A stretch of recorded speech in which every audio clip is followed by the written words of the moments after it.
Drop the gun, Veronique. Why? Why would you keep me from exacting revenge on this heartless monster? Drop your weapon. This is my final warning.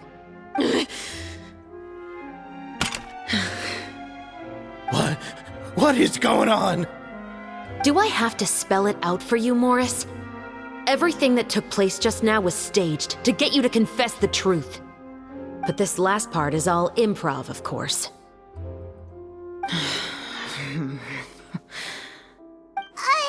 Chevres, you told us you wanted us to help you stage a play. You never said anything about the Second Musketeer.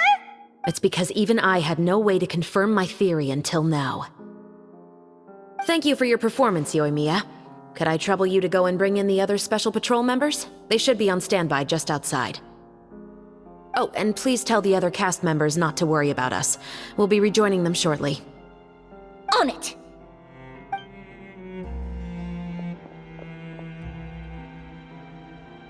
So what do you think, Morris? Care to talk about what happened 20 years ago? My patience is limited, you know. Don't force me to take you back to the interrogation room. I'd wager that you wouldn't last for more than a minute in there. With the recording we made, you have no chance of winning in court. Cooperating with us now is the most practical move. All right. I'll talk. I hired an assassin to murder Elisa. She once worked as a maid on my family's estate. She was very beautiful, and after some time I fell for her. We kept our relationship a secret and carried out an affair for some time, but it wasn't long before she became pregnant.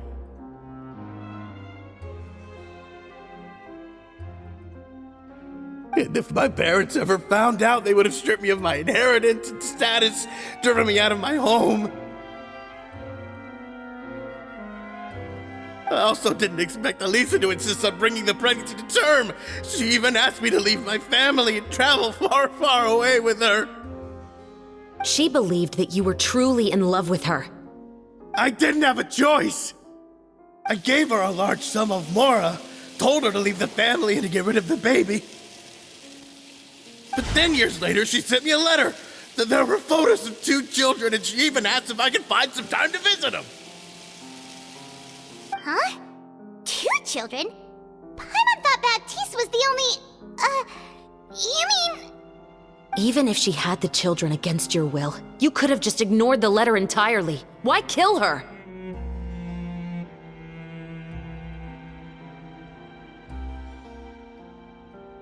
I had just gotten engaged to be married to an heiress from another wealthy family. So if anyone were to find out about Elisa, my life would be completely ruined. I didn't have a choice. No, you always had a choice. You just made the wrong choice. Again. Do you know how it feels to watch your mother be killed right in front of you?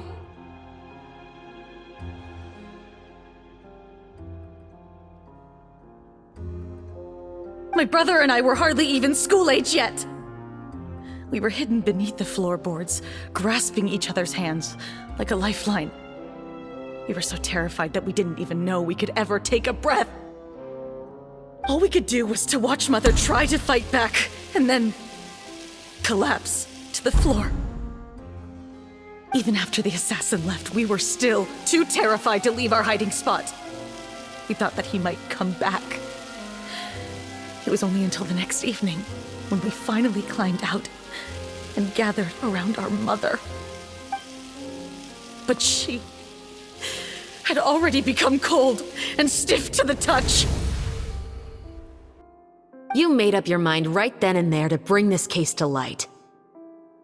Not only that, we resolved to get our revenge. And that's why you became the Musketeers. No, that's why I became a musketeer. The man from before was also killed by me. My brother had nothing to do with it. I figured as much. You did? I once told these two that he didn't look like a killer to me. His confession from that night also rubbed me the wrong way. I think what really tipped me off was, how could I not feel a sense of regret in him? Huh? He confessed faster than any criminal I've ever met, but he didn't say a single word about you. He insisted that he was the sole perpetrator in the case. But after the questioning ended, I disassembled the musket we dug up from his backyard, put it in front of him, and told him to reassemble it. Wanna guess how far he got? He had no idea where to even start. He's never touched a gun in his life. Based on that, I determined that he was not acting alone. He only surrendered himself to draw our attention and create a moment of opportunity for his partner. So, I decided to play along. And as expected, the second musketeer followed us without hesitation once she saw Morris get separated from the rest of the cast. Besides, why else would he call the novel The Two Musketeers? But how did you know it was Veronique? I figured it out the moment Baptiste told me his father's name. That so-called financial crisis was all just a ruse. He just wanted to sign up as the investor and then leave the film without any source of funding. After all, he has a vested interest in minimizing the reach of this story. It's really just the same thing as what he did to Eliza all those years ago. Human scum. But then Xavier pulled out all the stops and got the film made against all odds. Morris couldn't have that. With the killer in custody, he figured it was safe to act. And so he came to visit the set today, just as I expected. Wait, so you were behind all those mishaps today? As for the identity of the second musketeer, I assumed they'd probably stay close to Morris and look for an opening. And if they already knew that Morris was the film's investor, then that narrowed the list of potential suspects as well. Furthermore, being the props manager would allow the culprit to avoid scrutiny by purchasing mechanical parts in the name of the crew. With that hypothesis in mind, I went back to check Baptiste's orphanage adoption records. Guess whose name I saw on the same page, just a few lines from his. My brother. He trusted you. As in, he trusted me to perform the deed on his behalf? He trusted you to stand on the side of justice. I am. I thought you could do it as well. Oh, the look on your face when you told him to go to hell. I really thought you'd put a bullet in his brain. You know what he has done. Are you telling me that you'd rather see him spend the rest of his life living like a king in the fortress of Meripede? I will never be able to forget the feeling of my mother's cold, lifeless hands. And you would call this ending fair? Is this what you call justice? I won't lie, Veronique. I did hesitate when your brother first told me about the truth. I wondered. I agonized over whether I should really... So why don't you? Because that should never be how justice is carried out in this world. Perhaps, to you, justice is simply reciprocated. An eye for an eye, and a life for a life. But everyone has their own understanding of justice. If everyone were to pursue their own definition of it, there would be no more order in this world. Today, you'll kill Morris, and tomorrow, his children may come for you.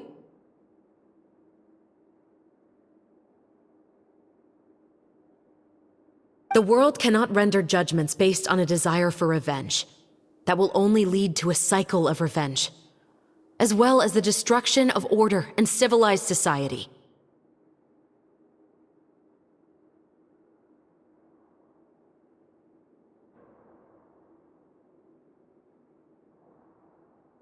Fontaine is founded on a set of laws and a standardized code of justice. That is why we are the nation of justice. But with all that said, I will promise you this. Morris will not lead a cushy life in the fortress of Meripede. Chevros, the rest of the special patrol is here. Thank you so much, Yoimiya. Letelier, Terena, please take...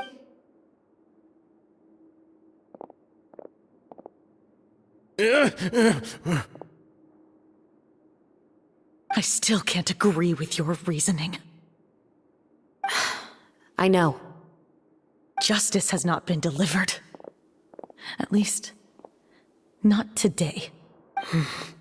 Chevres. Let's go. We should give an explanation to the crew. Thank you for your concern. I'm fine. I'm just thinking about the things in life that have driven people to take justice into their own hands.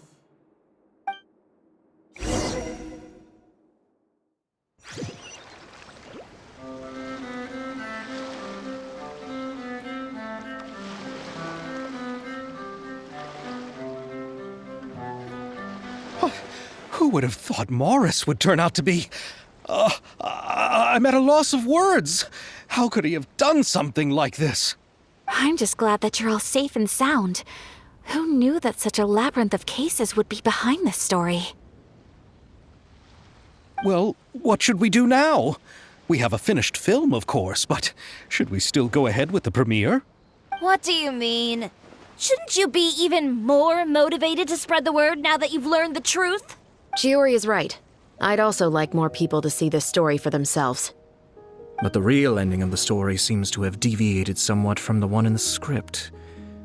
Is that still acceptable to you, Miss Chevres? The call is yours. We still have time to reshoot an ending if that's what you'd like. No, it's fine as is. I like what we have for the catharsis. Romanticism is what gives works of art their appeal. Fiction is able to explore means of restitution that could never work in real life. Just like the real world, the world of stories also has its own set of rules and justice. These different possibilities are what initially drew me to reading in the first place. Sounds good to me. I support your decision. What about Veronique? Will she be okay? She will soon face her judgment alongside her brother and Morris, if I had to guess. They'll probably all be sent to the fortress of Meripede. I'll make sure to give Risley a heads up about it. Oh, you mean that kind of heads up? Exactly. Ahem. All right, then the matter's settled. Now that everything's been taken care of, there's no reason for us to keep looking all gloomy and grumpy. Let's get back to the feast and enjoy each other's company. We'll be starting the post-production process tomorrow. You should join us, Chevres. You missed the first few hours of the party, didn't you? All right. Count me in. Then I'll wait for you over there. There's still some good news that I'd like to share with Chevres. Traveler, Paimon, could you wait for me by the sea after the party ends? I'd like to go on a brief walk with the two of you. Thank you very much.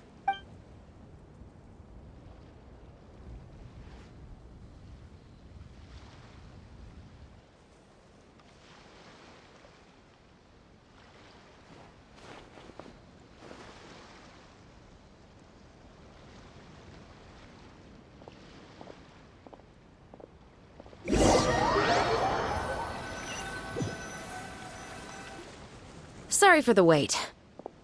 Oh, we weren't waiting long at all. Is there something else you wanted to tell us?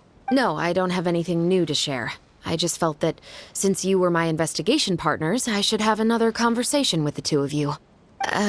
Traveler, how would you have responded to Baptiste's request if you were in my shoes?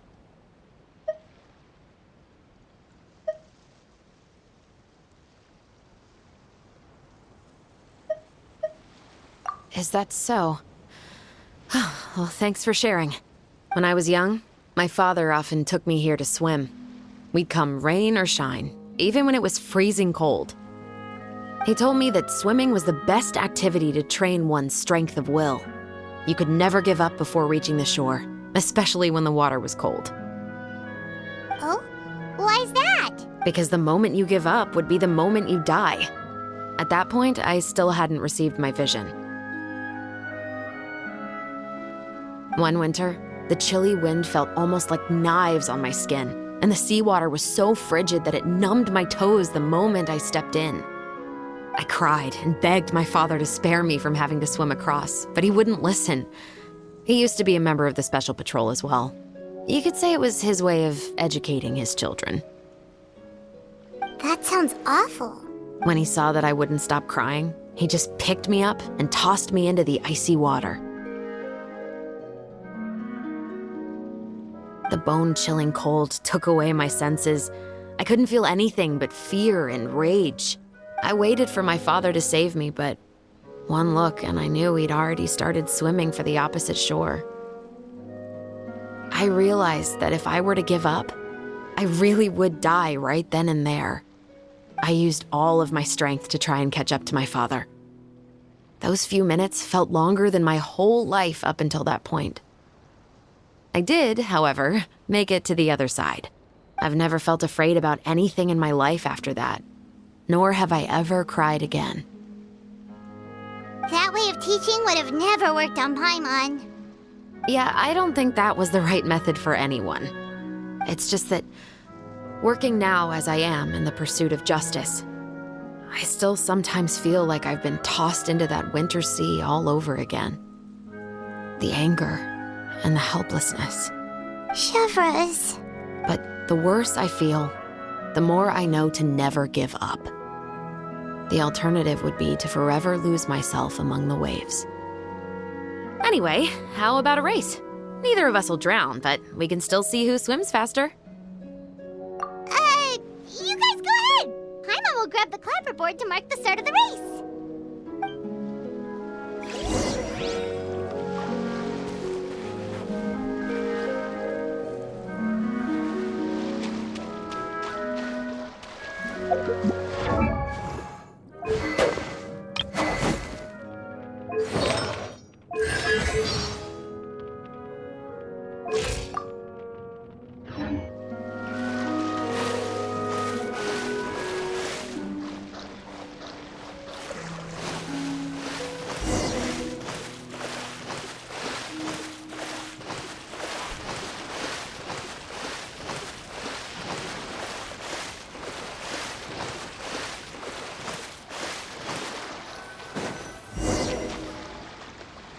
Oh, that felt good. You were so fast in the water, Chevreuse. You were swimming even faster than Paimon can fly. So, about the special patrol, did you... Partly, but I'd say I was more inspired by the heroes I read about in stories growing up. Oh, so it's due to your love of stories. Of course, it was only after I joined the Special Patrol that I learned that truth is often stranger than fiction. Come on, let's walk a bit more.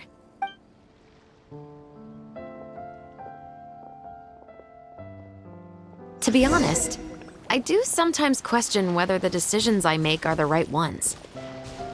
But I know that no matter what, I must keep swimming. Because the only thing I've got my eyes on is the shore in the distance.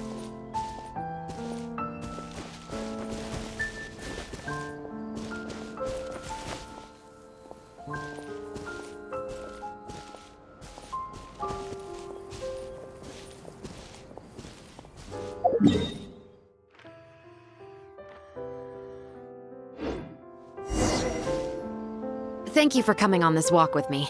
I feel a lot better after getting all that off my chest. Huh. We're nearly back at Baptiste's house. Huh, you're right. I didn't realize we were so close. He really did plant a lot of flowers. It's just like how he described it in the story. Huh? Wait. Paimon, Traveler, look! The rainbow roses in the garden. They're in full bloom now.